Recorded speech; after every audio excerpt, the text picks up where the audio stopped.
Animation on Nick has had a rough couple of years. Between ditching shows on Nicktoons, ditching shows on Netflix, and obsession with spin-offs, there hasn't been much of an opportunity for new original Nick cartoons to get a chance in the spotlight. But then, in the distance, a new contender arrives. Like a stallion in the night. Okay, maybe not that gracefully, but It's Pony comes at a very pivotal time for Nick. Is Nick's animation department back in action, or have they been hamstrung by a Charlie horse? We've got an advanced episode to review, so let's find out.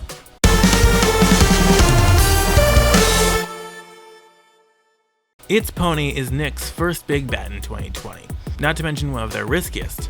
Between the Casa Grandes, Camp Coral, and that vague Squidward thing for Netflix, Nick has played it very safe with their newest animated endeavors in the early days of Brian Robbins' tenure at the reins. They focused on big, proven names, whether their own or others, rather than nurturing new, original content. As it stands now, this show will be Nick's lone, truly original cartoon, not based on some other property, for at least the next little while. Well, there's also Glitch Text, but that's basically been confirmed to be going to Netflix, so while I would usually count that, I won't here, as it won't be landing on Nick's airspace, thus it won't be helping their derivatives problem directly. A product of Nick's 2015 shorts program, It's Pony follows Annie, an optimistic, determined girl who just so happens to have a best friend that is an enthusiastic and unpredictable pony. The new show officially premieres Saturday, January 18th, but a special preview episode dropped on Christmas Day. It was made available on demand and on Nick's app first, then it made its way to YouTube the afternoon of the 26th. Back in the day, and by that I mean 2 years ago when Nick last had some good original concepts, Nick brought serious heat with their cartoons. Stuff like Welcome to the Wayne and Bunsen is a Beast. Man, has it really been that long? Brought unique and creative presences to the kids' TV landscape. While they might be a bit rusty, I've got high hopes for this show, given Nick's had some pretty high caliber toon stuff in the past. Let's giddy up and see how It's Pony's preview episode fares. We open up with Pony trying to open something up. Specifically, it's a lawn chair. Annie and Pony are getting ready to go camping. While she tries to get a tent put together, Pony adds the humor through his continued fiddling with the lawn chair. Those things can be a challenge, but he's doing pretty well given he has hooves. His insistence that the chair is a bear trap leads to our first bit of action as the trap catches the pet of an imposing man.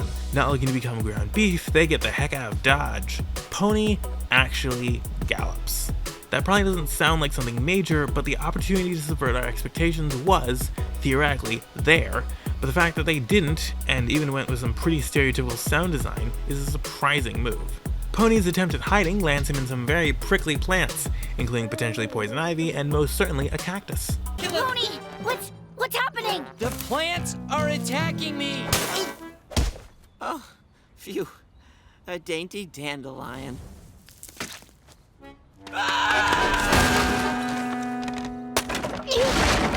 Pony survives the ordeal, but it's left him a little shaken, and it's not long before Annie figures out what's going on.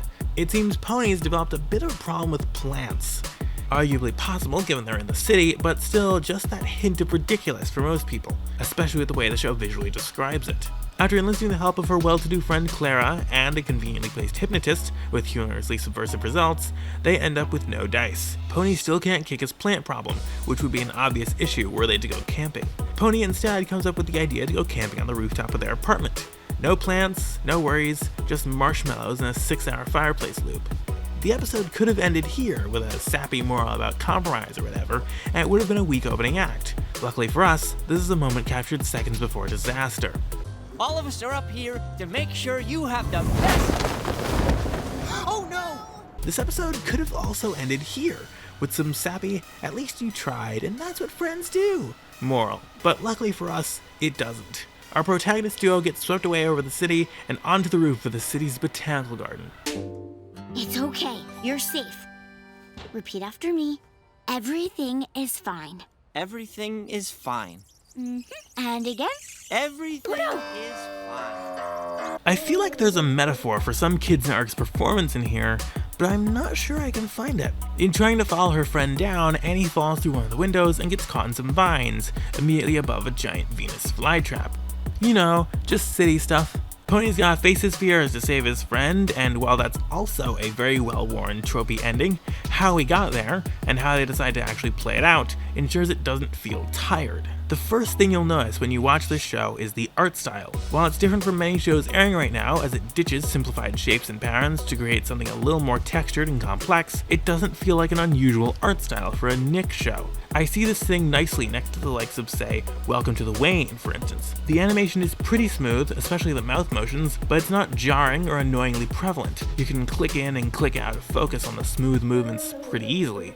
The next thing you'll probably notice is that this show is not in a hurry. There's no overarching tale here. It's just a girl and her pony doing things and having an adventure along the way. This show takes its sweet time ratcheting up any sort of plot tension, but we do get to meet some new people and have a few laughs along the way. The most energetic thing that happens in these 11 minutes is the theme song, and that's not a bad thing.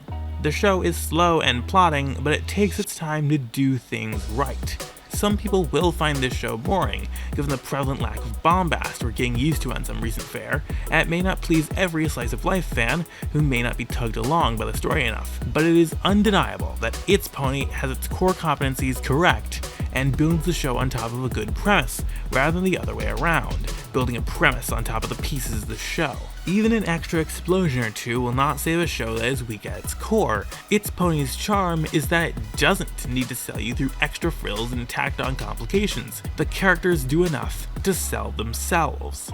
And speaking of the characters, I have to give serious props to how they handle them on this show, especially Pony. While Annie could definitely use a touch more character development, and I'm sure we'll get that in future episodes, Pony himself really helps drive this show and make it as great as it is. When a character is described as unpredictable, outrageous, and hilarious, you're probably expecting someone that's exaggerated and over the top.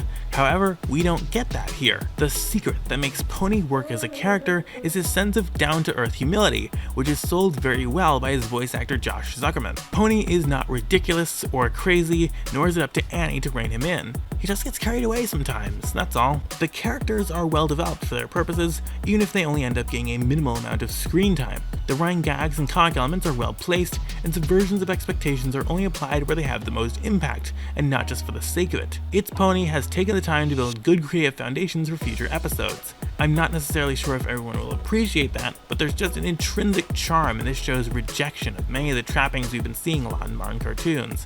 It's got a different art style, it's got a different kind of pacing, it's got a different interpretation of particular character traits, it's just got a different heart inside of it. It is not a work of genius, it is not a critical darling, it will not be the next trippy sensation. It is, however, a step in the right direction for the future of Nick. If they can build on this, they'll be in a good position to return to their previous stance as stellar cartoon creators. It is very nice to see that Nick hasn't gotten rusty on their animation skills after 2 years of not really utilizing them all that much. It's simple, it's fun, it's enjoyable, it's nice. It's Pony! Head down and hit subscribe so you can see more from around the world of television from me every single week, and there's more you can explore right over here and down in the description. I'm Benzie Johnson Jr., I'm enthusiastic about television, and I'll see you next time.